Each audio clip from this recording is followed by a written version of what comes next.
The morning Eliza Reed nearly lost everything she had ever built. The sky above Caldwell, Kansas, was the color of a wound bruised purple at the edges, bleeding red along the horizon, promising a storm that the land had been holding its breath for since the drought took hold back in the summer of 1883. Eliza stood behind the counter of her dress shop, the one her mother had started, and she had inherited at 23 after a fever swept through the household and left her the last Reed, standing in a town that barely remembered her mother's name. The shop sat on the corner of Main Street and Birch Avenue, wedged between a hardware store run by old Earl Hutchins and a barbershop that smelled of pomade and pipe smoke every hour of the day. The sign above the door read, "Reed's Fine Dress Shop," in hand-painted letters that had begun to fade at the edges, and Eliza had told herself every spring that she would repaint them, and every spring something more urgent demanded her attention. This particular morning, she had opened the door at 7, swept the wooden floors, arranged the window display with 3 of her finest pieces, a dusty rose gown with pearl buttons she had ordered the fabric for from St. Louis, a cream muslin afternoon dress with delicate pin-tucking along the bodice, and a navy blue riding habit she had constructed to match a catalog image a wealthy rancher's wife had brought in before changing her mind and ordering from the catalog itself. Those 3 dresses had been in the window for 6 weeks. Not a single soul had purchased them, though several women had pressed their noses to the glass and murmured appreciatively before walking on. Eliza was 25 years old, with dark brown hair that she kept pinned at the nape of her neck in a thick coil, and eyes the color of strong tea that had a tendency to see things other people missed. The quiet despair in a woman's posture when she said she was just browsing, the flicker of desire in someone's expression when they touched a fabric they could not afford. She was not the kind of woman men in Caldwell described as fragile. She was capable, clear-eyed, and had learned early that survival required a kind of relentless practical thinking that left very little room for the softer emotions. She missed her mother every single day and grieved in the early mornings when the shop was still dark, and there was no one to perform steadiness for. The trouble had started 3 months ago, or really it had started long before that but had only crystallized into crisis 3 months ago when Mr. Theodore Alcott, who owned the new dry goods and general merchandise store that had opened on the far end of Main Street, had begun selling ready-made dresses. They were shipped in from a manufacturer in Chicago, cut from cheap cotton, stitched by machines, and priced at $1.15 each. Eliza's simplest day dress cost $4 because she cut each one by hand, matched every seam, and spent more hours on a single garment than most women in town spent cooking in a week.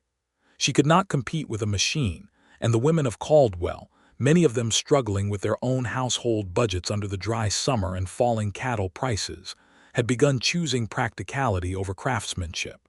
In 3 months, Eliza had sold 2 dresses. 2.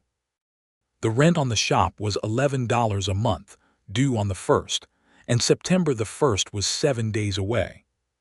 She had $4.60 in the tin box under the floorboard behind the counter, and she owed Harriet Sullivan, who sometimes helped her with alterations, $2 in back wages that she had been too ashamed to bring up. She spent that morning sewing, because it was the only thing she knew how to do when panic began crawling up the inside of her chest. She was working on a new piece, a deep burgundy wool dress with a fitted waist and a modest bustle that she thought might catch the eye of someone heading into the social season, though Caldwell's social season was a loose and generous term for the handful of dances and church suppers that broke up the monotony of the plains winter. Her hands were steady even when the rest of her was not, and she worked with a focus that shut out the sounds of the street outside, the rumble of freight wagons, the distant hammer of the blacksmith, the occasional voice raised in the particular pitch that meant someone was either conducting business or conducting an argument, and in Caldwell, those 2 activities often sounded identical. The bell above her door chimed at 9:30, and Eliza looked up with the expression she had trained herself to wear: open, welcoming, professional, and found Mrs. Dora Whitfield standing in the doorway with her youngest daughter Caroline at her side. Dora Whitfield was the wife of the bank manager, a woman of comfortable means and very decided opinions who had, in years past, been one of Eliza's most reliable customers. She was wearing a new dress today, Eliza noticed. A ready-made dress, blue and white stripe, that sat slightly wrong on her shoulders because ready-made never accounted for the individual architecture of a real woman's body. "Good morning, Mrs. Whitfield," Eliza said, setting down her work and rising. "Miss Caroline, you look well." Caroline, who was perhaps 14, gave a shy smile and immediately moved toward the bolts of fabric on the left wall, running her fingers along a length of yellow calico with the unconscious reverence that certain people have for beautiful things. "Good morning, Eliza," Dora Whitfield said. She had a way of entering a room that suggested she was conducting an inspection. She looked around the shop with her eyes moving the way a banker's eyes move, taking inventory, assigning values. "I wanted to come in and see about a dress for Caroline. She's been invited to the Harmon girls' birthday dinner at the end of the month, and she hasn't a thing appropriate." Eliza came around the counter, already thinking about proportions and colors. Caroline was tall for her age, fair-haired, with a natural elegance that would be easy to dress well. "I have some lovely fabrics that would suit her beautifully. If we started this week, I could have something ready with time to spare." Dora Whitfield nodded slowly, but her eyes had gone to the window display, and her expression shifted in a way Eliza recognized with a sinking feeling. It was the expression of a woman preparing to say something that made practical sense, but would land like a fist. "I have to be honest with you, Eliza, because I respect you and I respected your mother," Dora said, and Eliza braced herself inwardly because sentences that started that way never ended with anything comfortable. "Theodore Alcott has some very pretty ready-made pieces in right now. Proper young ladies' dresses, quite presentable. He has one in a pale green that I think Caroline could wear, and it's $2 even." "I understand," Eliza said, and her voice came out perfectly level, which was something she was proud of. "If price is the primary concern, Mr. Alcott's merchandise would certainly suit. Though I would note that a dress made specifically for Caroline would fit her properly and would last considerably longer than a factory garment." "Yes, I know that," Dora said with a small, uncomfortable half-smile. "You do beautiful work, Eliza. Everyone says so." She paused. "But beautiful and practical aren't always the same thing, are they?" It was not a question. They went back and forth for another 10 minutes, with Eliza showing fabrics and Dora Whitfield nodding politely and not committing to anything, and Caroline growing increasingly distressed at being the cause of the tension between two adults who were both, in their way, trying to be decent to each other. In the end, Dora Whitfield said she would think about it and come back before the week was out, and she took Caroline's hand and walked out the door, and the bell chimed again, and Eliza stood in the middle of her shop floor and looked at the window display and the 3 unsold dresses in it, and felt something very close to despair settle over her like a weather change. She did not cry. She had cried at night, in her small room above the shop, with her face pressed into her pillow so the neighbors would not hear. But the shop was a place of dignity, and she kept it that way even when there was no one to observe it, because Eliza had learned from watching her mother that the habits you maintain when no one is looking are the ones that hold you together when everything else comes loose. She went back to her sewing and she sewed until noon, and then she made herself a cup of coffee on the small iron stove in the back room, and she sat down with a piece of paper and a pencil and did the arithmetic for the 4th time that week, hoping the numbers had changed since she last looked at them. They had not. She needed $8.40 more than she had to make rent and pay Harriet Sullivan what she was owed. She did not know where it was going to come from, and for the first time in the 3 years she had been running the shop alone, she allowed herself to consider what it would mean to close. Closing meant leaving Caldwell, because There was nothing else here for her without the shop. It meant going to Kansas City or Wichita or further east, finding work as a seamstress in someone else's establishment, pressing fabric and stitching hems, and taking orders from a woman who would own all the decisions and none of the worry. It meant that the sign above the door would come down, and that what her mother had built and what she had maintained would simply stop existing, and there was a grief in that thought that was different from the grief of losing a person, quieter, more abstract, but somehow no less real. She was still sitting with the paper and the pencil when the shop bell rang again at 2:30 in the afternoon. Eliza looked up, prepared to compose her professional expression, and found herself looking at a man she had never seen before. He was tall, well over 6 feet, and wore trail clothes that were clean but clearly well used, a dark brown jacket over a gray work shirt, canvas trousers, and boots with a faint crust of red clay that told her he had been riding on the kind of plains roads that ran north through the Cherokee Outlet country. He had a hat in his hand, held at his side, a wide-brimmed black felt hat that he had removed when he crossed the threshold, which in Eliza's experience was not something every man who entered her shop remembered to do. His hair was dark, almost black, cut short enough to be neat but not so short that it didn't curl slightly at the temples from being compressed under the hat. His face was weathered in the particular way of men who spent long stretches of time outdoors. Not old, she thought, not much older than 30 if she had to guess, with a jaw that looked as though it had been set against something difficult and had simply stayed that way, and eyes of a color she could not immediately determine, somewhere between gray and green. He stood in the doorway for a brief moment, taking in the shop in the way that some people do, not hurriedly, not with any obvious agenda, just with a quality of attention that suggested he was a man who noticed things.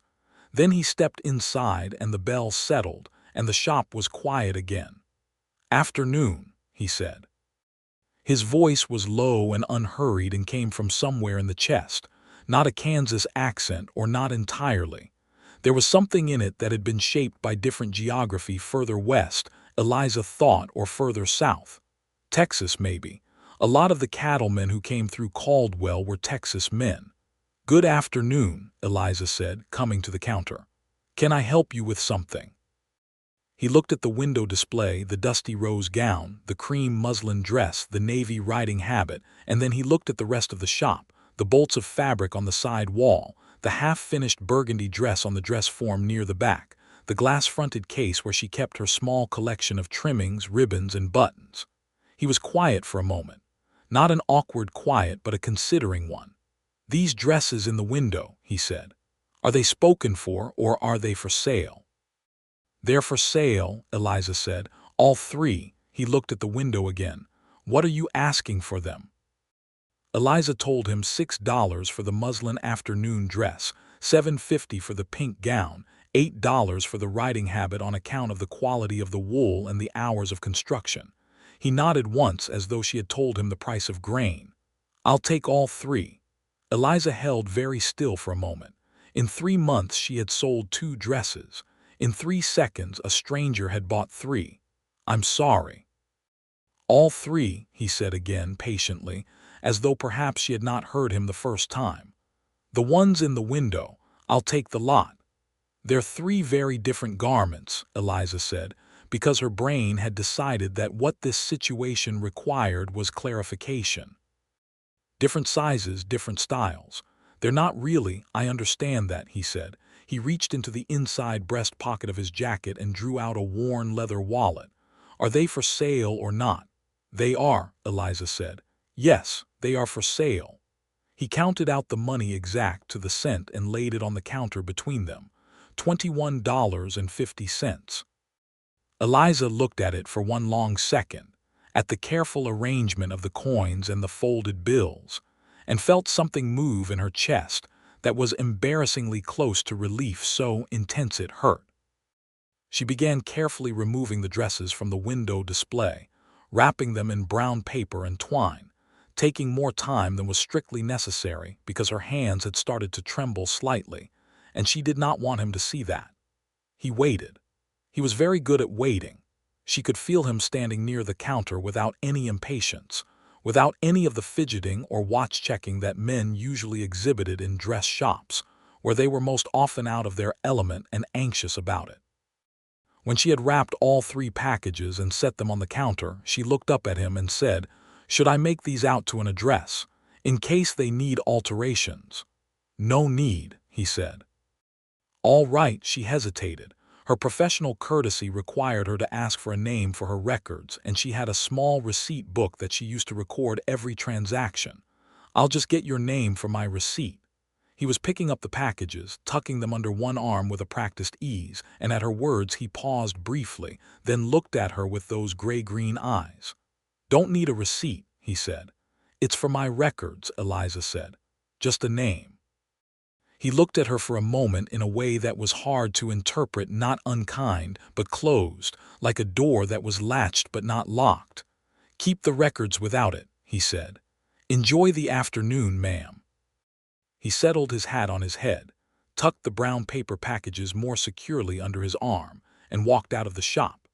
The bell rang above the door. Eliza watched him through the window as he crossed Main Street with a long, unhurried stride, and it was not until he had turned the corner near the livery stable that she realized she was still standing at the counter with her hand resting on the receipt book, and $21.50 sitting in front of her like a small, improbable miracle. She stood there for perhaps a full minute. Then she picked up the money and put it in the tin box under the floorboard, and she went to the window where the 3 dresses had been for 6 weeks, and she looked at the empty display brackets, and she thought about the way he had counted out the exact change, precise, deliberate, and the way he had said the words, "all 3, with no hesitation at all. She thought about what it meant to buy 3 very different women's dresses that were all different sizes without asking for alterations or a delivery address. She thought about his hands, which had been large and calloused across the palms in the way of a man who worked hard at something physical, and about the way he had removed his hat at the door. She did not know his name. He had not offered it and had declined to give it when asked. She had never seen him in Caldwell before. He might have been passing through, might be 50 miles north by tomorrow morning, and she would never see him again. Eliza Reed was a practical woman who did not have the luxury of entertaining romantic notions about nameless strangers, and she knew this about herself with complete clarity. She went back to her sewing, and she told herself that it did not matter who he was or why he had done it, only that she could make rent now and pay Harriet and breathe for another month. She believed herself for almost an hour. He came back the next day, not to buy anything or not immediately. He came in at 10 in the morning, hat in hand again, and stood at the threshold with a quality of tentativeness that sat oddly on him, like a coat that had been made for a smaller man. Eliza was at the counter cutting fabric for a customer order. She had woken that morning with renewed energy, the kind that follows relief, and had pulled out several bolts to assess what new pieces she might make for the window, and she looked up and felt something quicken in her chest that she elected to ignore. "Good morning," she said. "Morning," he said. He looked at the bolts of fabric on the counter, the pincushion bristling with pins, the measuring tape draped over her shoulder. "I don't want to interrupt." "You're not," she said. "Come in." He came to the counter but stopped at a respectful distance, turning his hat in his hands. Eliza noticed, for the first time with clarity, that he was probably 28 or 29. There were lines at the corners of his eyes from squinting into open distances, and a stillness in him that young men rarely had. But his face itself was not an old face. He had a way of carrying himself that reminded her of the men who came in from the bigger ranches north of town, the foremen and top hands who had earned their authority over years of difficult work and wore it quietly. "I was wondering," he said, "if you did alterations." "I do," Eliza said. "What did you have in mind?" He reached into the bag he was carrying. She had not noticed the bag until now. A canvas saddlebag draped over his left shoulder and produced a piece of fabric. He set it on the counter. A woman's blouse, or what had been a woman's blouse, in white cotton that had been mended several times along the collar and cuffs, and was beginning to fray again in the way of fabric that had been worn and washed and worn too many times to count. It was a pretty blouse, or had been once, with small buttons of carved bone and a delicate tuck across the front that showed it had been made with care. "It belonged to my sister," he said. "She's been ill. She asked me to bring it in when I was in town, see if it could be fixed up." Eliza picked up the blouse and examined it with professional attention, turning it to see the wear at the seams, the fraying at the collar. "It can be repaired. The collar will need new fabric. I have white cotton that will match close enough that you'd hardly notice. The cuffs, too. What's her name? I'll need her measurements if she wants anything resized." He was quiet for a moment, and that brief pause was the same quality of pause as yesterday, that door that was latched but not locked. "Clara," he said, "her measurements are about the same as yours, I think, maybe an inch shorter." Eliza looked up from the blouse. He was looking at her not in an impertinent way, but with the same direct attention she had noticed yesterday, like a man who was trying to be accurate. She felt the warmth rise in her face, and she directed her eyes back to the blouse with determination. "I'll have it ready in 2 days," she said. "It'll be 50 cents for the repair work." "That's fair," he said. "Your name?" she asked, receipt book already open, pencil in hand. "So I know what the order is for when you come to collect." The same slight pause. Then, with what she thought might have been the shadow of amusement at the corner of his mouth, not quite a smile, but its quiet precursor, he said, "You'll know it's for a man with a canvas bag who comes to collect a white blouse." "I have other orders," Eliza said. "You have this one," he said, with a glance around the shop that was not unkind, and Eliza felt the sharp, small sting of it because it was accurate. Her order book was not exactly crowded, and the fact that he noticed did not offend her so much as discomfit her, the way the truth always does when it arrives without ceremony. "I could call you something in the meantime," she said. She heard herself say it and was faintly surprised. It was not the kind of thing she normally said to customers. "If you won't give me a name, I could call you Mr. Brown because of your jacket, or Mr. Kansas because of where we are, or Mr. Mystery because you won't tell me who you are." He looked at her then, and this time it was unmistakably a smile, small, contained, but real, the kind of smile that seemed to come from somewhere deeper than the social performance of amusement. "Mr. Mystery seems dramatic," he said. "You bought 3 dresses yesterday without asking their size or giving your name," Eliza said.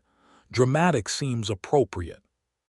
There was a beat of silence, and then he laughed, and it was a good sound, honest and unguarded, and it changed his face considerably, and Eliza, who had been managing her reaction to him with considerable discipline up to this point, found it considerably more difficult after that.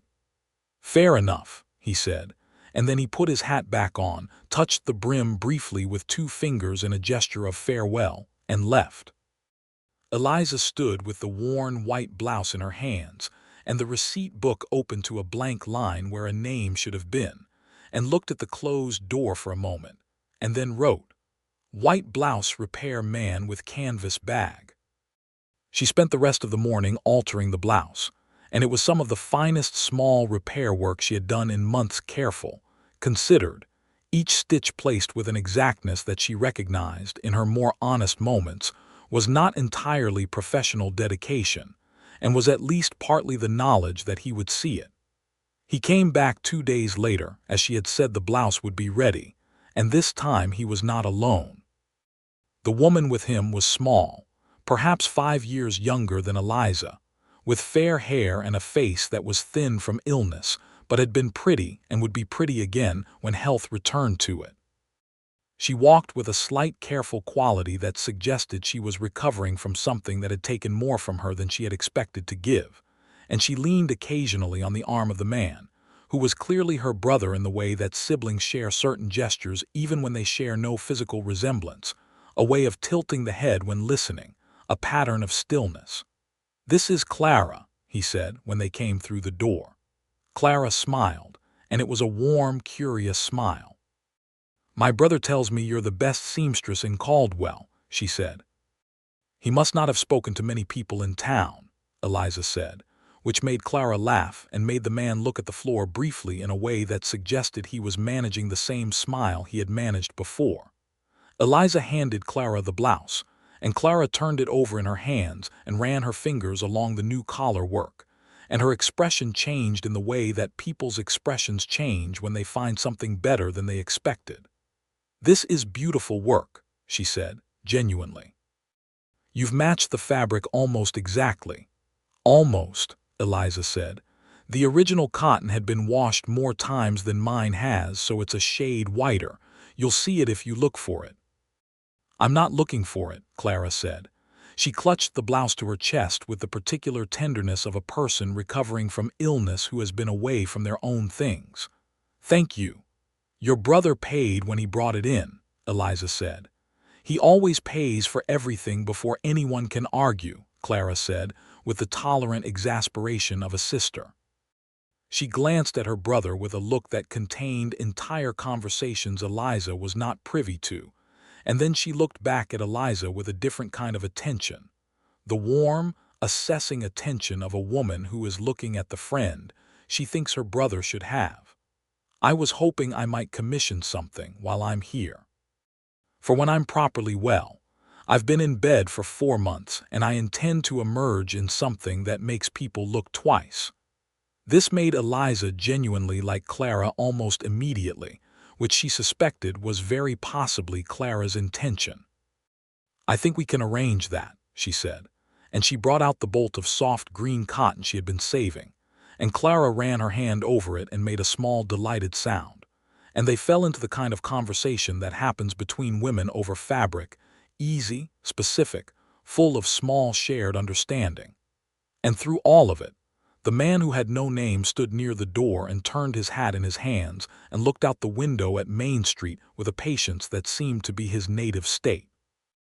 At one point Eliza, measuring the green cotton against Clara's coloring at the window, glanced up and found him looking at her rather than at Main Street, and she looked away first, which she considered a reasonable decision and absolutely not a retreat. When Clara and her brother had gone, Clara with Eliza's promise to have a pattern drawn by the week's end, and an appointment set for a fitting, Eliza stood in the quiet shop and turned over what she knew about him, which was, he had a sister named Clara. He was somewhere near 30. He wore trail clothes and carried a canvas saddlebag and had red clay on his boots. He had paid $21.50 for 3 dresses without hesitation or negotiation. He had a low voice and a contained smile that arrived with some delay and was worth the wait. He had brought his sick sister into town to collect a mended blouse. He would not give his name. The mystery of it should have annoyed her more than it did. Over the next 2 weeks, he came into the shop 4 more times. Once to bring a measurement Clara had asked her to take down. He had written it on a folded paper in a clean, careful hand, which told her he was educated or had been.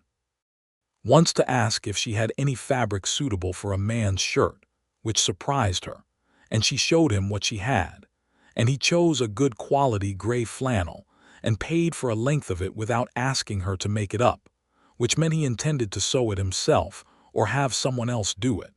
And she found herself hoping it was the latter because she wanted the reason for him to come back to continue to exist. Once just to come in, it seemed, he had stood for a moment, looked at the new pieces in the window display she had hung that morning, a forest green walking dress and a pale yellow muslin with eyelet trim, and said, "Those are very fine," with such simple directness that Eliza had felt the praise land somewhere it had no business landing.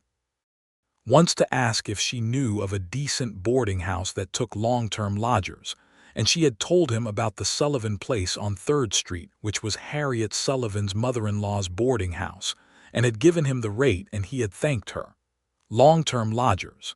He was staying in Caldwell, or planning to.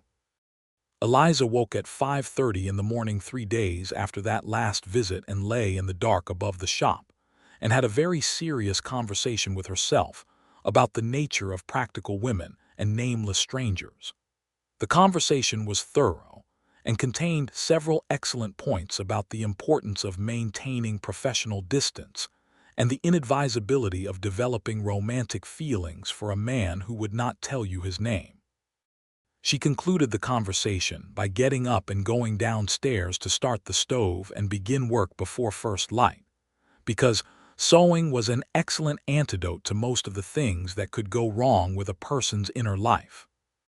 Clara came for her fitting that Saturday. She came alone, and she was visibly better than she had been the week before. Color in her cheeks, steadiness in her walk, some animation restored to her face. She was genuinely pretty, Eliza thought, with the kind of gentle loveliness that some women had that required neither effort nor performance. She was also perceptive in the quiet way of people who have spent time being ill and have learned to watch the world from a horizontal position.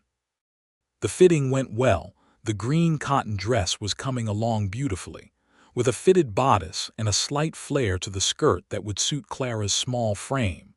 And afterward Clara sat in the chair by the window that Eliza kept for waiting customers and watched Eliza work, and they talked.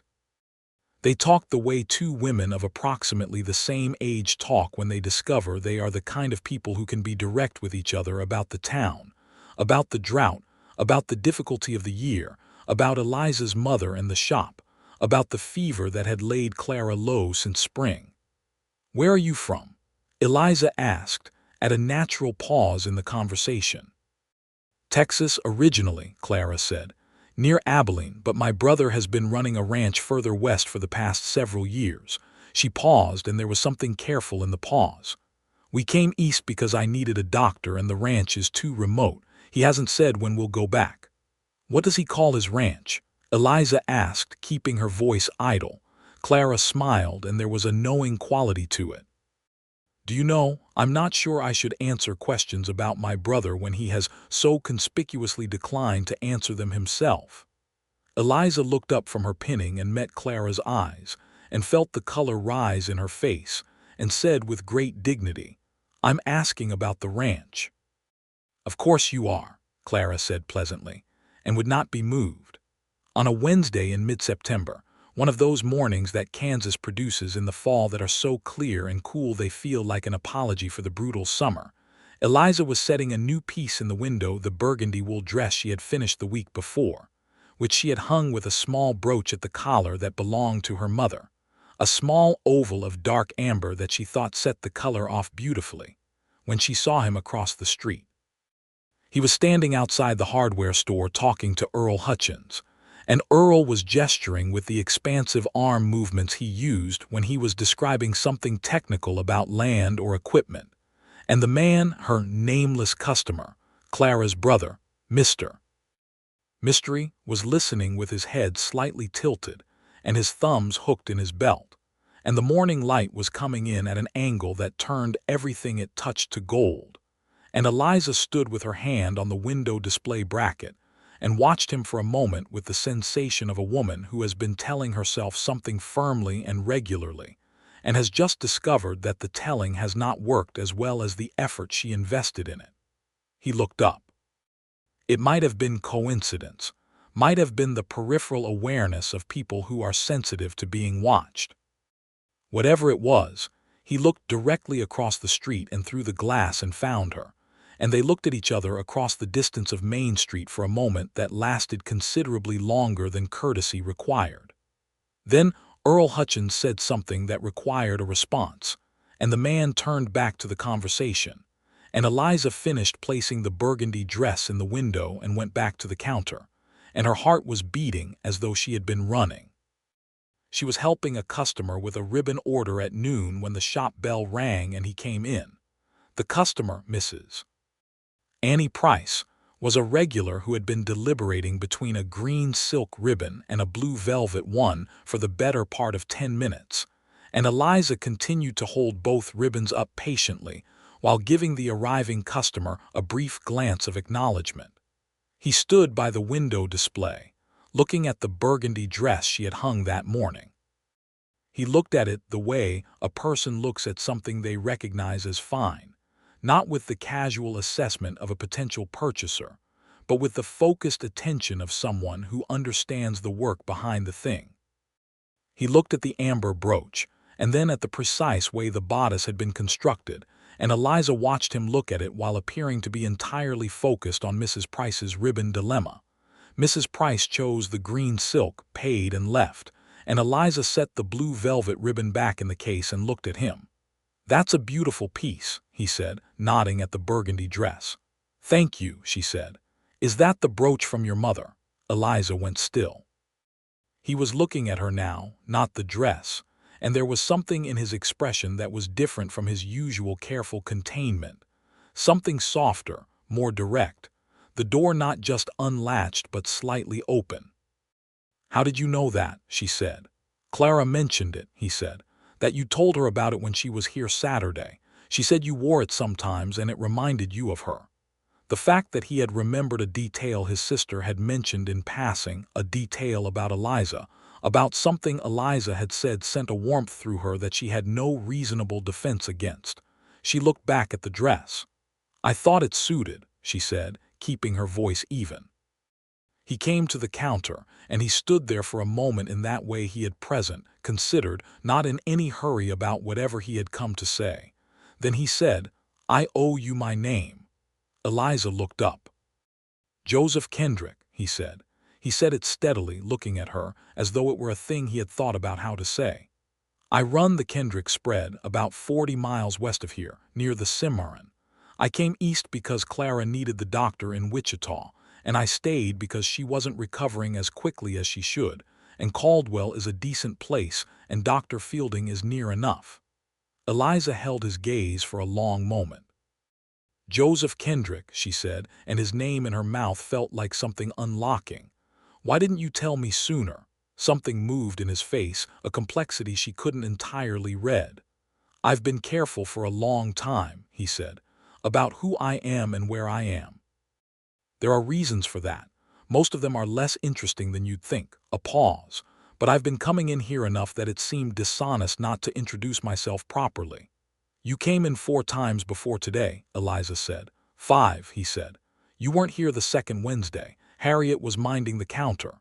That he had come when she was not here and had not mentioned it and had kept count, she absorbed this information carefully and placed it somewhere she could examine later.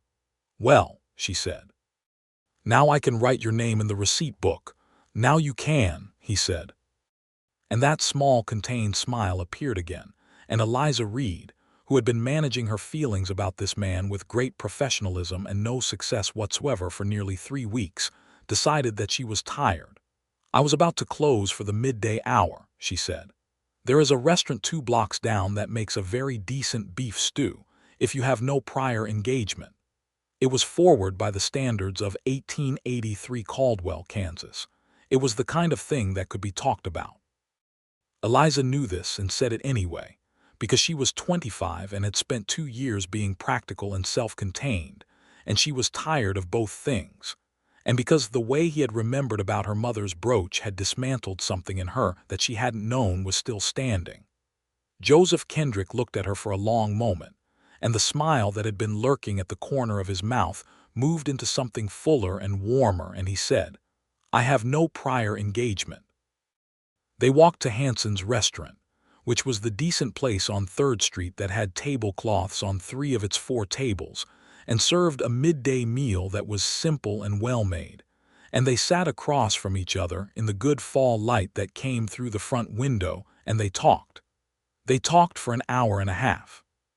The stew went mostly untouched until it was cold, and then they ate it cold, and Eliza thought it was the best meal she had eaten in months, though she could not have said with certainty whether that was because of the food or the company. She learned that Joseph Kendrick was 29 years old, that he had come to Kansas from Texas at 23, with enough money to put a down payment on land near the Cimarron River, that he had spent 6 years building the Kendrick spread from a 2-room cabin and 40 head of cattle into a working ranch of over 300 acres and a decent herd, that he had a foreman named Tobias who was managing things while Joseph was in Caldwell with Clara, that he had been mostly alone for a long time, not unhappily alone, or not entirely, but alone in the way of people who have been very focused on building something and have not had room for much else. He learned about Eliza's mother, about taking over the shop at 23, about the 3 years of careful work that had built something real, and the 3 months of Theodore Alcott's ready-made dresses that were threatening to dismantle it. He listened the way he did everything, attentively, without interruption, with a quality of focus that made a person feel that what they were saying was worth the breath it took to say it. "Why did you buy the dresses?" Eliza asked at a natural pause when the stew was nearly finished. That first day, 3 dresses, all different sizes. Why? He was quiet for a moment. He turned his coffee cup between his hands. "I saw you through the window," he said, putting them in the display. "I was coming out of the post office and I stopped to look." A pause. "You were being very careful about it, the way you placed the fabric, the angle of the sleeves. You were treating it like it mattered." Eliza waited. "And then Mrs. Whitfield came out of your shop and she had that look on her face," he said. "The look of someone who decided not to buy what they'd gone in for. And you came back to the window and you straightened the pink dress and you had this." He stopped, and something in his expression was careful again. "You had this expression, like something was holding very hard." She felt the truth of it and the intimacy of being seen and the strange relief of it. "I nearly lost the shop," she said. "I nearly had to close." "I know," he said, "or I guessed. I've watched enough men and women try to hold onto what they've built to recognize the look." "So you bought $21 worth of dresses you had no use for," she said. "Clara can use them," he said, "when she's well." "They're different sizes," Eliza said. "You can alter them," he said. She looked at him across the cold stew and the afternoon light and said, "You could have just bought one." "Yes," he said. "One would have been enough," she said. "Probably," he said. They looked at each other, and the honesty in the space between them was almost physical in its presence. And Eliza thought that this was how it happened, not in a dramatic announcement, not in a formal declaration, but in 2 people sitting across from each other being truthful in small ways until the truth accumulated into something that couldn't be walked back from. She went back to the shop. He walked her there, not by formal arrangement, simply because they had left together and were going in the same direction. And at the door he held it open in a way that was courteous without being obsequious. And she thanked him, and the bell chimed, and she went in, and he went on, and she stood behind the counter and pressed her hands flat on the wood surface and breathed carefully for a moment. Over the next month, which was October and bright and cold, Joseph Kendrick became a regular presence in Eliza Reed's life, with the gradual inevitability of something that has been decided by facts rather than announcements. He came to the shop not every day, but often enough that Harriet Sullivan, who helped with alterations 3 days a week and missed nothing, began giving Eliza a particular look that Eliza chose to interpret as professional concern for her productivity.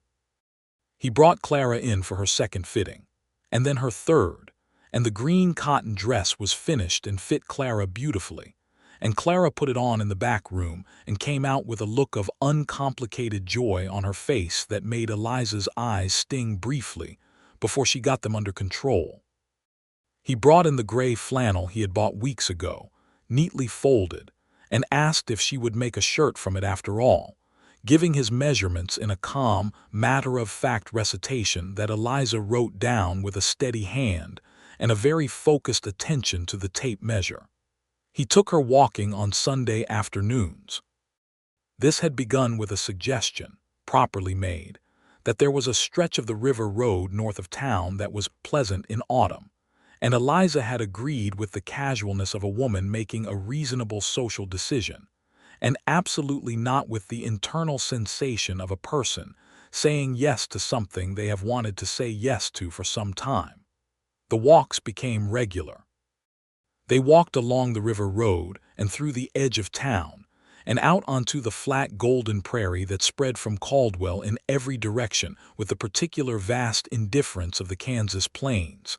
And they talked or did not talk, and the silences between them were becoming the comfortable kind that had to be earned. He told her more about the ranch in those walks, about the house he had built, added to twice, a decent solid structure of stone and wood that he had been particular about, more particular than a single man running cattle really needed to be, which she noted without comment. He talked about the land with a love for it that was practical and clear-eyed rather than sentimental, the way men who have worked a piece of ground for years love it, for what it is, difficulty and beauty together. He talked about Tobias, his foreman, who was a black man from Louisiana who had come west after the war and was the best cattleman Joseph had ever seen, and whose wife Miriam had a garden at the ranch that produced vegetables in quantities that Joseph said he had never understood, given the climate. The freedmen who came west after the war, Eliza said, on one of these walks. Some of them settled whole townships. There's Nicodemus, north of here. My mother had a customer once from Nicodemus, a woman who had traveled 40 miles to come to the shop because there was no dressmaker nearby. She paused. She came 3 times. She was one of the best customers we ever had. Joseph was quiet for a moment, looking out across the plains. Tobias has family in Nicodemus, he said. He rides over a few times a year. There's a lot of talk about what these townships might become, what kind of future there might be in them. He looked at her. Things are still very hard for people out here who aren't white, you know that. I know it, she said. My mother knew it. She was particular about it. She treated every woman who came through her door the same way. Not everyone approved. No, he said. They wouldn't. And the look he gave her was the kind of look that a person gives when they have just understood something about you that makes the rest of you make more sense. In late October, Clara came into the shop alone one Tuesday morning and found Eliza at the back working on a heavy winter coat order for the wife of one of the town's merchants, and Clara sat down in the customer chair and watched Eliza work for a while without speaking, and Eliza worked and let the silence sit, and eventually Clara said, "He's planning to go back to the ranch in the spring." Eliza did not look up from her work. "Is he?" "He hasn't said it directly," Clara said. "But I know him. He's been away from the spread since July. He has a good foreman and the herd is in decent condition, but a rancher who stays away too long loses the thread of things." She paused. "I'll go with him, of course. I'm well enough now." Eliza set down the coat and turned to face Clara because the conversation seemed to require it. "I'm glad you're well," she said. "I'm glad, too," Clara said with the directness that had become familiar between them. She looked at Eliza with her clear, kind eyes. "Has he told you how he feels?" "We go walking," Eliza said. "Yes, I know you go walking," Clara said in the tone of a woman who has been informed about the walking on multiple occasions. "Has he told you how he feels?" "He's not," Eliza stopped and chose her words. "He says things in a way that makes me know how he feels without saying it directly." Clara nodded. "That's exactly what he does," she said. "He's been that way since we were children. When he was 16 and our mother was sick, he couldn't say he was frightened, but he built her a better chair for the porch so she could sit outside in the afternoons, and he spent a week getting it exactly right." She looked at the coat Eliza had been working on and then back at Eliza. "He's built a very good house," she said. "He's been particular about it." The weight of what Clara was saying, what she was, and was not saying settled over Eliza with a clarity that was both clarifying and terrifying. She looked at her hands and she thought about a house 40 miles west near the Cimarron, and a man who built chairs for sick women on porches and was particular about stone walls, and she felt something large and inconvenient and entirely welcome move through her. "I have a shop," she said. "I know you do," Clara said. "I can't simply—" She stopped again. "There's the question of what happens to the shop." "There is," Clara agreed, not helpfully.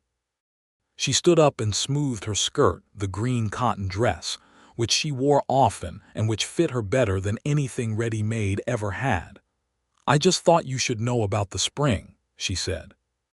"Since he probably won't tell you until he has to." She left, and Eliza sat down in the customer chair that Clara had vacated and looked at the partially constructed coat on the dress form, and thought for a long time about the questions that life brings when it stops being merely survivable and starts being something larger and more demanding.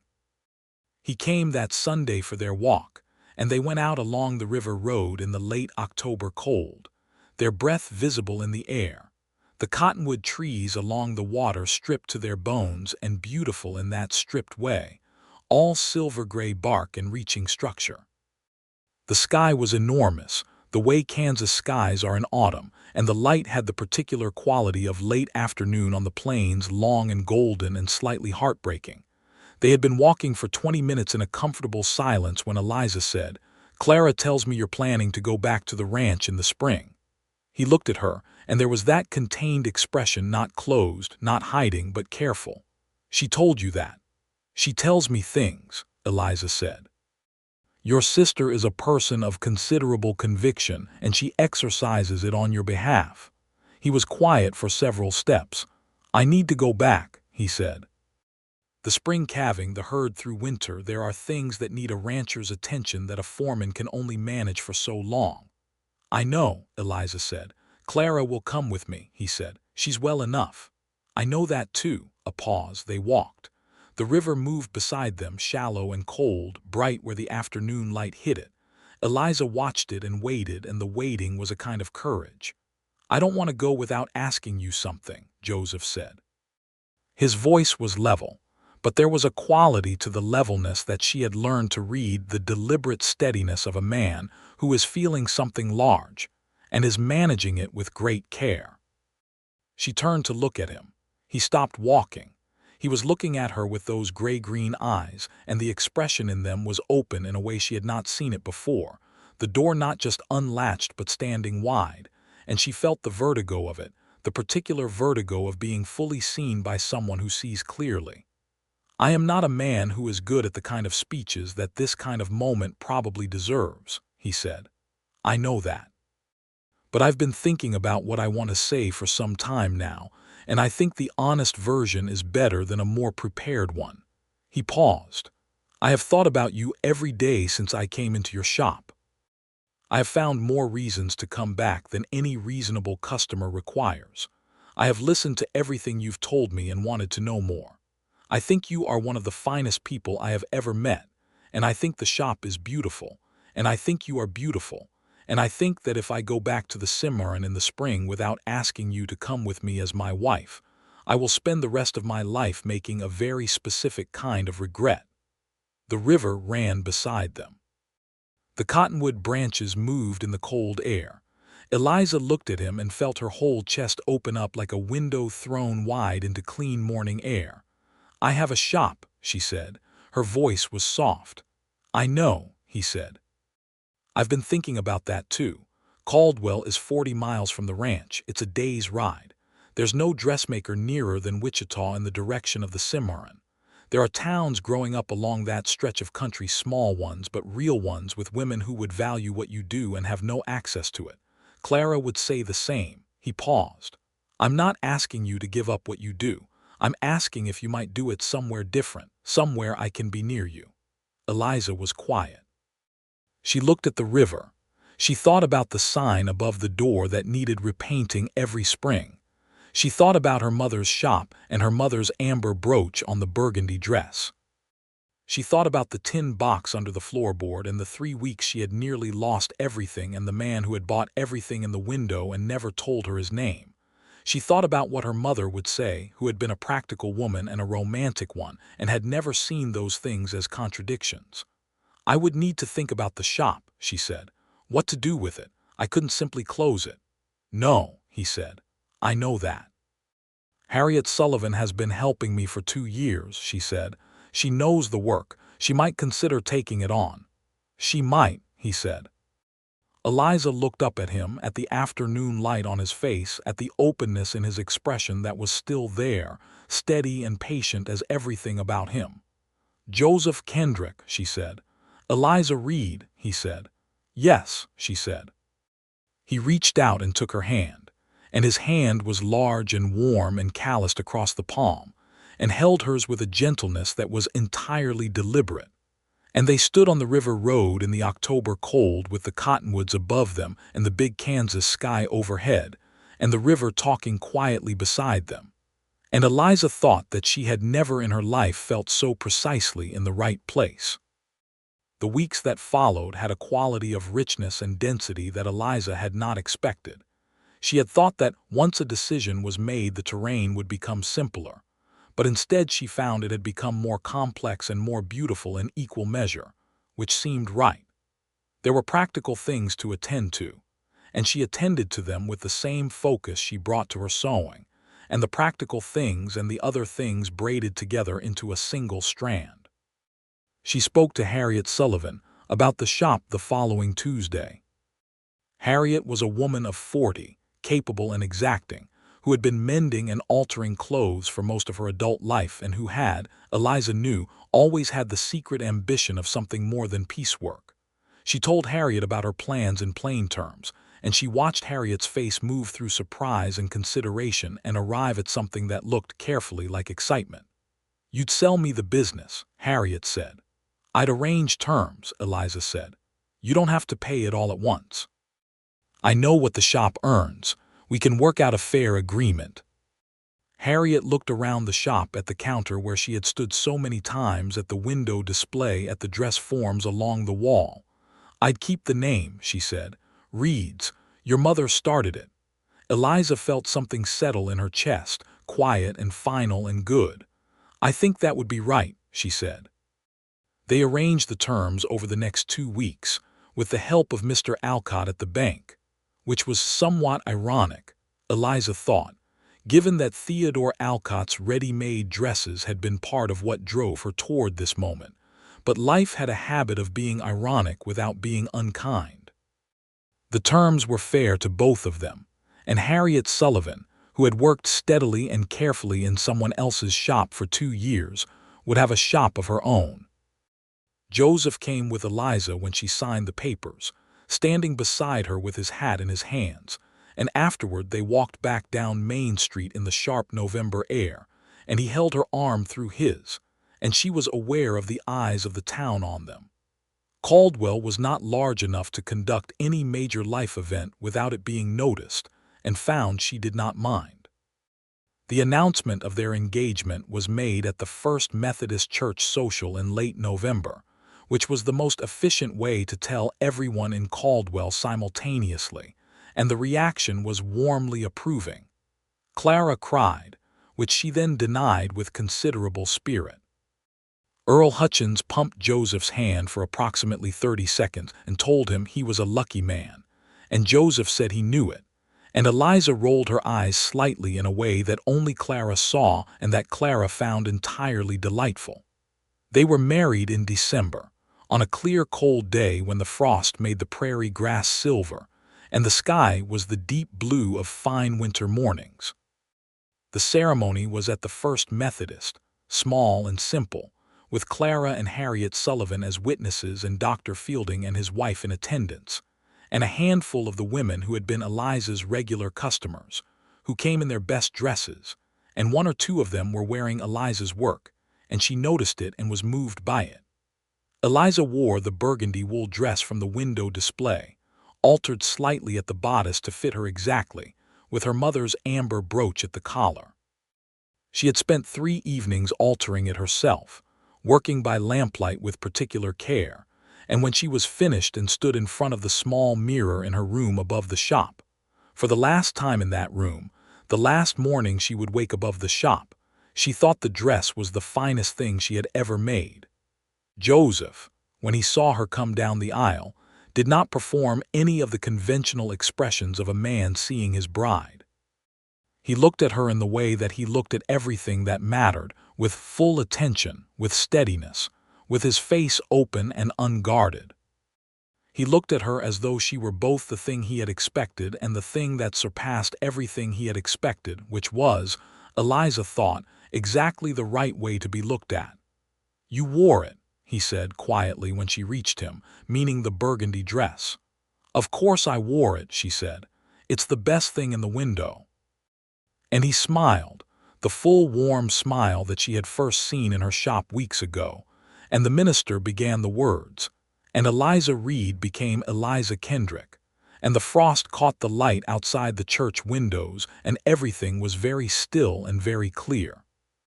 They spent 3 days in Caldwell before the journey west, which was both practical and right. There were final details at the shop to manage, boxes to pack, farewells to make. The Kendrick spread was 40 miles west on roads that were passable in December if the weather cooperated, and the weather cooperated. On the morning they left, Eliza stood outside the shop one last time and looked at the sign, Reed's Fine Dress Shop, the letters still slightly faded at the edges, and felt the full weight of what she was leaving and what she was taking with her, and found that she could carry both. Joseph came to stand beside her. He didn't say anything. He just stood there, and she was aware of the warmth and solidity of him in the cold morning air. "I painted the sign," she said, "last fall, finally." "I know," he said. "I saw you doing it from across the street." She turned to look at him. "Were you watching me from across the street again?" "I was coming out of the post office," he said. "You spend a remarkable amount of time at the post office," she said. "I'm a man with extensive correspondence," he said, and the smile was there, and she turned back to the sign and let the moment settle, and then she said, "All right, let's go." The journey west was 3 days by wagon. Joseph and Clara rode ahead on horseback for stretches, and Eliza drove the supply wagon with a competence she had learned in childhood and had not forgotten. Her mother had been a woman who believed daughters should know how to handle horses, and Eliza was grateful for it now, on the long flat prairie roads that ran arrow straight toward the horizon. The country opened up and became larger and stiller as they traveled west, the towns further apart, the sky above them widening, the wind from the north with a clean bite to it that was not unpleasant. On the second evening they camped near a creek, and Joseph made a fire and they ate from the provisions Eliza had packed, and Clara fell asleep in the wagon early, exhausted but happy, and Joseph and Eliza sat by the fire with the darkness and the stars pressing down around them in the enormous silence of the plains night, and they talked, and did not talk, and at one point Joseph said something about the ranch that required him to gesture at the western horizon. And his hand came down and rested over hers on the wagon seat between them, and they stayed like that in the firelight until the cold drove them toward their blankets. They arrived at the Kendrick spread on the afternoon of the third day. The house sat on a rise above the Cimarron River bottom, built of limestone and good timber, with a broad porch running along the south face that looked out over the valley and the distant line where the plains met the sky. There were corrals east of the house, a long barn, a smaller outbuilding, smoke rising from the chimney. The light in the afternoon was amber and low, laying itself across the limestone walls, and the house in that light looked like something that had always been there and always would be. Tobias, the foreman, came out from the barn when they rode in, a tall man of about 50 with silver at his temples and a straight-backed bearing that came from a life of hard-earned dignity. He shook Joseph's hand and welcomed him back with the ease of long acquaintance, and then he looked at Eliza and said, with a warmth that was both formal and genuine, "Mrs. Kendrick, welcome." "Thank you," Eliza said. And the title, Mrs. Kendrick. She felt it like a hand closing firmly over something she had not been sure she would reach. Miriam, Tobias's wife, came out from the garden, wiping her hands on her apron, and she looked at Eliza with the same kind of frank, clear-eyed assessment that Eliza liked in people, and said, "I've made up the spare room for your sister, and I've put fresh bedding on the main bedroom, and there's venison stew on the stove." "I could weep," Clara said from beside her horse, and Miriam laughed, a big, genuine sound, and the small party moved toward the house in the amber afternoon. That first evening, sitting at the table with the stew and the firelight and Clara and Tobias and Miriam, the people who were the daily life of this place, Eliza looked around and felt the shape of the life she was entering begin to clarify itself, like a scene emerging from fog. It was different from what she had known, quieter in some ways, more demanding in others. The distances were significant. The work was different work. But the quality of the people at the table, their directness, Their competence, their warmth was something she understood. After supper, Joseph took her outside to the south porch and they stood looking out at the night valley, the river a darker line below the scrub, the stars extraordinary in their quantity out here away from town lights. "What do you think?" he said. She considered the question honestly, looking at the land. "I think it's very large," she said, "and very quiet, and that the house is better than I expected." "I told you it was a good house," he said. "You were being modest," she said. "You built something fine."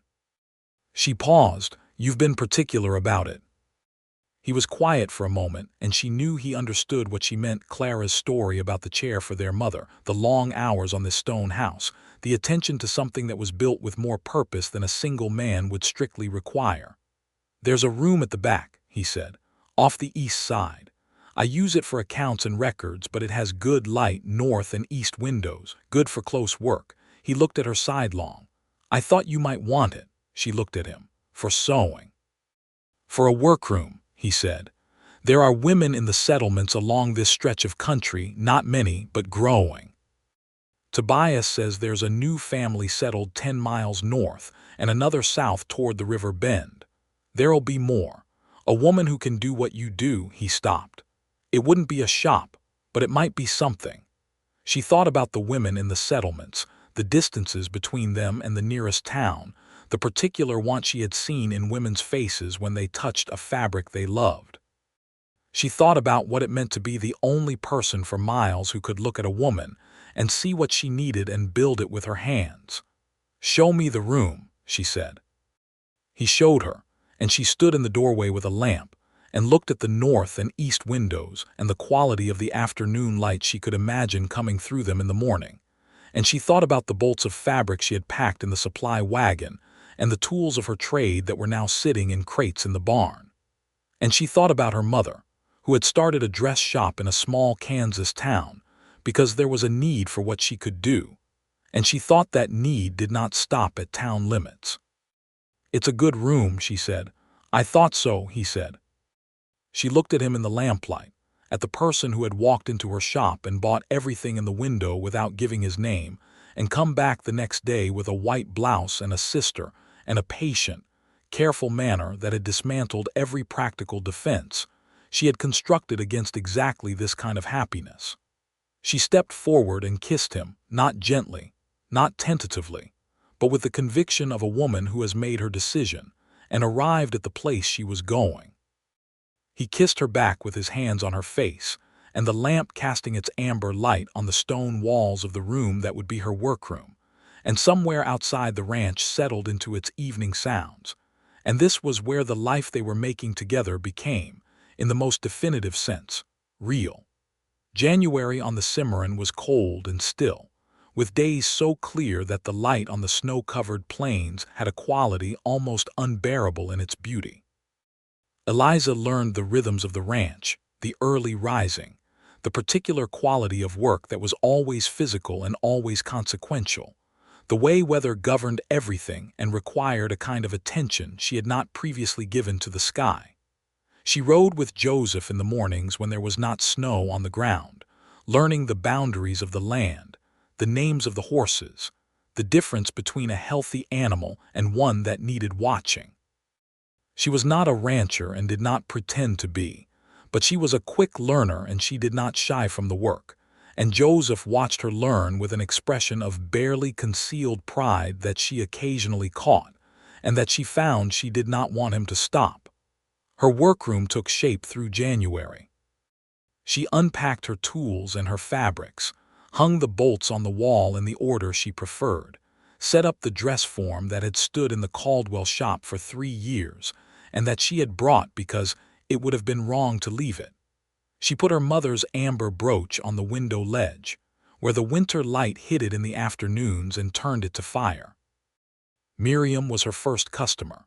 She came to the workroom one afternoon in early February and looked around at the bolts of fabric with an expression that reminded Eliza of every woman who had ever pressed her nose to the glass of the shop window, and she said, "I had a green dress once, before everything, made by a woman in New Orleans who had the finest hands in the city." She touched the bolt of dark green wool Eliza had brought from Caldwell. I haven't had anything made properly in years." Eliza brought out her measuring tape. Word traveled in the way that words travel in sparse country, person to person, carried on the back of every visit and supply run. The woman from the settlement 10 miles north came in March, when the roads were beginning to soften. Her name was Ruth, and she had 3 daughters and a husband who ran a small farm, and she had not been able to afford a dressmaker since leaving Ohio 4 years ago. She stood in Eliza's workroom and looked around at the fabrics and the dress form and the careful order of the tools, and she said, in a voice that had some emotion in it, "I had forgotten that places like this existed." In the spring, Joseph brought in a young woman named Leanne who had arrived in the territory with a cattle drive crew and then been stranded when her employer's operation had folded. A rough story, not unusual in those years on the frontier, and she needed work and had some skill with a needle. Eliza took her on as an assistant, taught her the finer points of construction, and was glad of the company and the help both. Clara stayed through the spring and into summer. She was fully recovered by April, with the color and energy and spirit that her illness had suppressed for months all restored, and she was useful about the ranch in a dozen ways and was, as Eliza had come to know, one of the warmest and most amusing people she had ever met. She and Eliza spent long evenings on the south porch in the spring warmth talking about everything and nothing with the ease of women who have become, without any particular announcement, close friends. On a May evening when the plains were green and the cottonwoods along the river bottom were in full leaf, Joseph came to find Eliza in her workroom after supper. She was finishing a commission, a christening gown for a woman at one of the northern settlements, fine white cotton with delicate eyelet trim, and he stood in the doorway and watched her work for a moment before she looked up. "You're doing it again," she said. "What am I doing?" Watching me from a doorway. "You're where I want to look," he said simply, and she set down the christening gown and looked at him with the particular helpless feeling of a person who has been loved plainly and truly and finds it does not become easier to receive, only more precious. He came into the room and sat on the edge of the work table, the only piece of furniture in the room not covered in fabric, and she leaned against him and he put his arm around her and they were quiet for a moment. "Tobias says the summer grass is coming in well," he said. "Clara says she's thinking of staying another winter," she said. "I know," he said. "I told her she should." "She needs to be careful or this will become permanent," Eliza said. "Worse things could happen," he said. She turned to look at the christening gown on the work surface, the fine white cotton with its tiny stitches. "I need to tell you something," she said. She felt him become still in the particular way he became still when something important was being said, entirely present, listening with his whole body. "There's going to be a child," she said. "I think around October if my timing is right." For a long moment he said nothing. She looked at his profile, the jaw, the quiet mouth, the particular set of his features when something had moved through him that was larger than he was expecting and he was making room for it. Then he turned to look at her and his eyes were bright in the lamplight and the expression on his face was the most unguarded thing she had ever seen on him, with all the careful containment of him fully, absolutely laid aside. "October," he said. "I think so," she said. He took her face in his hands the way he had on their wedding night in the doorway of this room, and he kissed her forehead and then her cheek, and then he held her with his arms wrapped around her and his face pressed into her hair, and she could feel him breathing, long and slow, like a man letting something enormous settle. "There are things I should say," he said, against her hair. "You don't need to," she said. "No," he agreed. "I don't suppose I do." They sat like that for a long time, while the spring night moved in the cottonwoods outside the window, and the ranch breathed its quiet breath around them. Clara, when she was told, behaved exactly as expected. She cried, denied it, and then made a speech about the christening gown on the work table being a sign that had been organized by forces beyond understanding, which Eliza pointed out was a significant theological stretch, which Clara ignored entirely. The summer of 1884 on the Cimarron was easier than the summer of 1883 in Caldwell had been. The drought had broken. The grass was good. The herd was doing well, and the small constellation of settlements along that stretch of country was growing, slowly but definitely, with the kind of determined human persistence that has no regard for difficulty. Eliza's workroom was busy in the way she had hoped for, a steady, quiet business of women who came from varying distances and were always, without exception, glad to be there. She trained Leanne in earnest through the summer, and Leanne turned out to have a genuine talent for the work, not just the technical skill but the empathy of it, the ability to see what a woman needed and give it to her without making her ask directly. Tobias brought his family from Nicodemus for a midsummer visit cousins, he said, though the words seemed to cover a large and warm collection of people who arrived in 2 wagons and were absorbed into the ranch with the ease of belonging.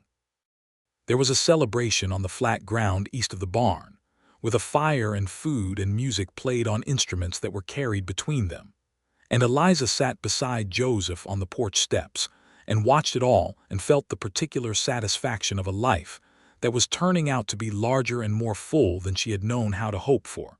That first cold morning in Caldwell, when she had done the arithmetic one more time, and the numbers had not changed. Joseph sat beside her with his arm around her shoulders, her back against his chest, and she could feel his breathing and the slow, steady beat of his heart, and the fire was bright in the summer darkness and the music played, and the child moved inside her for what she thought was the first time a small certain flutter, like something at the edge of being present, and she took his hand and placed it flat on her middle and he went still behind her. "There," she said. "Yes," he said. And the word had all the weight in it of a man being given the exact thing he had not known was the most important thing. The child was born in early October, just as she had calculated, on a clear cold morning with the first frost on the grass, and the cottonwoods along the river bottom turned to gold. It was a son, a boy with dark hair like his father and eyes that had not yet decided their color, and large hands for a newborn that made Joseph laugh with a startled, unguarded delight when he saw them.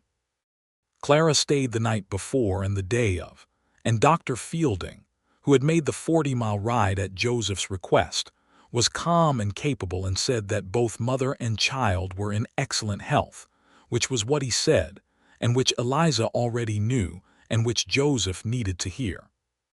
He held his son for the first time in the workroom, because the workroom had the best morning light, and Eliza had asked to be moved there after the birth, and he held him in the careful, deliberate way of a man who has held other things of immense value, and knows that the care is not just protection but expression. The amber brooch was on the window ledge, and the light came through the north window and caught it, and the bolts of fabric were on the wall, and the dress form stood in the corner, and Eliza watched her husband hold their son in the room where she made things with her hands, and she thought of her mother and of the shop sign and of 3 dresses in a window display, and a man with a canvas saddlebag who would not give his name, and she felt the unbroken line that ran from all of that to this, and it was, she thought, the most beautiful piece of work she had ever seen. They named him William, for Joseph's father who had died when Joseph was young, which was something Joseph had told her on one of their Sunday walks in the fall, quietly, without ceremony, the way he told her the most important things. William Kendrick grew into the first year of his life with the calm, curious temperament of a child who has been born into a household of steady people. And the household was, in fact, steady in the way that Eliza had always understood steadiness. Not the absence of difficulty, but the consistent presence of the thing that holds through difficulty, which is love in its working form, practical and daily, and made new each morning. Clara stayed through that winter, as she had said she would, and the following spring she met a man named Robert Ames who ran a small cattle operation 20 miles north, and who had the good sense to court her with a directness that matched her own. And by the summer of 1885 there was another wedding on the plains, this one at the Kendrick spread on the south porch, with Eliza in a new dress that she had made herself in the weeks before, and Miriam's garden in full summer abundance. and William in Joseph's arms discovering the radical marvel of flowers, and attempting to reach them from a position of too much horizontal distance. Eliza's workroom had become, by the summer of 1885, something that resembled a business in the formal sense of the word. She had 3 regular customers who came monthly from the nearest settlement, 7 who came when they could, and a small but reliable commission trade in special pieces, christening gowns, wedding dresses, occasional formal garments for women whose social occasions were few, but who wanted them to be right. Leanne ran the daily alterations with full confidence now, and there was talk of Leanne opening her own place in the new town that was beginning to take shape 12 miles east, which Eliza both encouraged and helped plan with the practical generosity of a woman who understood that a craft shared is a craft strengthened. On the evening of their second wedding anniversary in December, Joseph and Eliza sat on the south porch in heavy coats, with the valley below them silver with frost and the sky above them thick with stars. William was inside with Miriam, already asleep, and the house was warm behind them, and the night was very still. "I've been thinking about the sign," Eliza said. Joseph looked at her. When Harriet took over the Caldwell shop, she kept the name. Reed's, she paused. "I never put a name on the workroom. Leanne's been calling it the Cimarron shop when she tells people about it, but it hasn't got a proper name."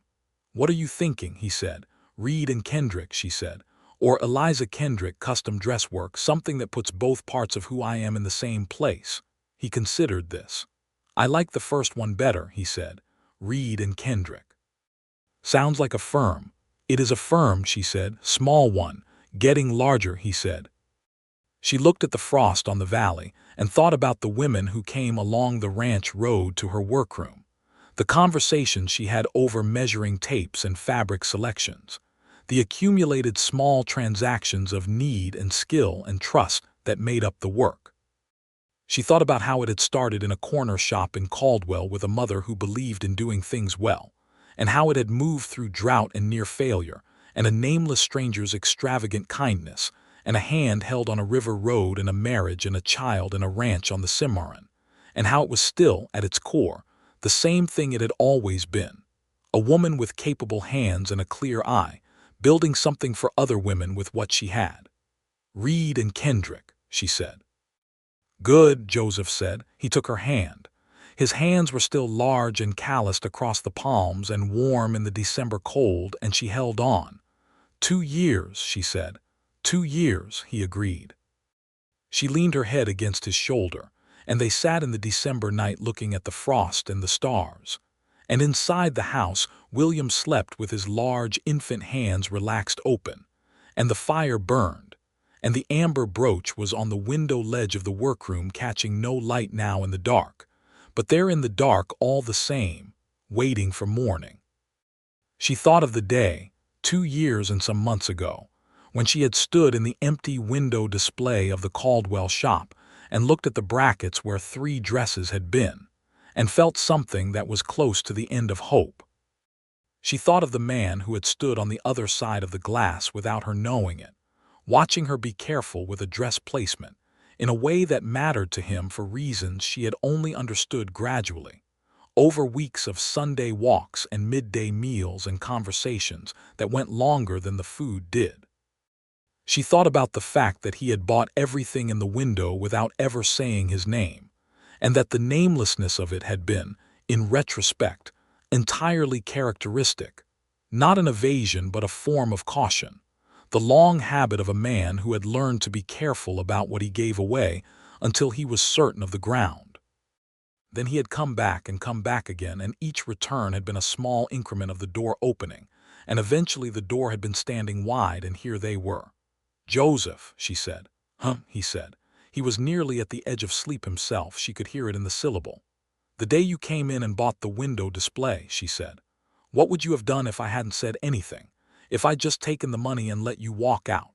A pause, and she could feel him becoming more awake, considering. "I'd have come back," he said. "You came back anyway," she said. "I know," he said, "but I wouldn't have let it rest even if you had." He shifted so he could look at her. There was something. He stopped, tried again. I've been in a lot of towns, I've dealt with a lot of people. I know what it looks like when someone is doing something they love and doing it well. And I know what it looks like when someone is about to lose that thing." He paused. "I couldn't walk past that." "You didn't have to buy everything," she said. "No," he agreed. "But I wanted you to have room to breathe. I wanted the thing to survive." He paused again. "I wanted to come back." She looked at him in the cold December night. This man who was her husband and the father of her son, and the person who had looked through a shop window and seen her being careful with something she loved, and had thought that was worth doing something about. She thought about what it meant that the largest thing in her life had begun with the smallest gesture.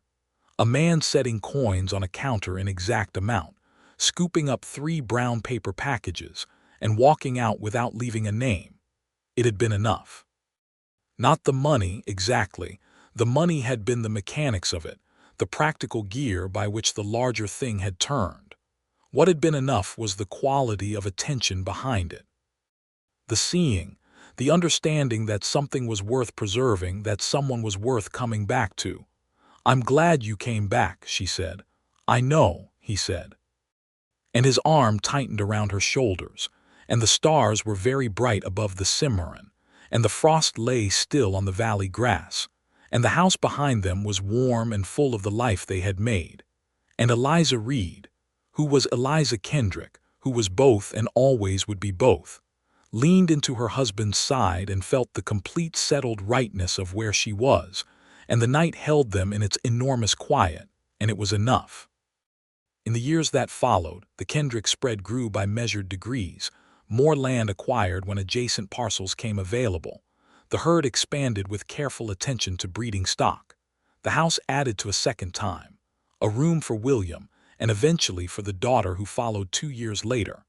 A girl they named Margaret after both their mothers, who came into the world on a spring evening when the whole valley was green and the river was running high with snowmelt, and who had, from her first weeks of life, a forthright and determined personality that delighted Joseph and worried no one who knew her mother. Leanne did open her own dress shop in the new town to the east, and it thrived, and she was good at it. And she wrote to Eliza with some regularity with the small triumphs and difficulties of a woman building something from the ground up. And Eliza wrote back with the particular knowing warmth of someone who had been exactly there. Harriet Sullivan sent a letter from Caldwell in the spring of 1886 to say that Reed's fine dress shop had been the most discussed establishment at the town social that winter, on account of a wedding dress she had made for the Harmon girl, that had been widely agreed to be the finest work seen in Caldwell in years. The sign above the door, she wrote, still said Reed's, and she had repainted it properly that fall in letters that would last another decade. She hoped Eliza was well. She hoped Eliza's family was well. She said she thought of her most mornings when she opened the shop and was grateful every time. Eliza read the letter at the work table in her workroom while William, who was 3½ and had decided that interesting things were always happening in the workroom, played with a spool of thread on the floor beside her. She read it twice, and then she folded it and put it with the other letters in the box she kept for letters that mattered. And she looked at the bolts of fabric on the wall and the dress form in the corner and the amber brooch on the windowsill. And she thought about her mother and about Harriet, and about the unbroken line of women who had sat at workroom tables and made beautiful things with their hands because there was a need for what they could do, and because the making was its own kind of love, and because the world was better for it. William tugged on her skirt with the unambiguous communication of a toddler who has become bored with the spool of thread. She looked down at him, dark-haired like his father, with eyes that had settled into a gray-green that she now recognized entirely, and large, capable hands that had become large, capable toddler hands that were already reaching for everything. "What are you making?" he asked, the question he always asked.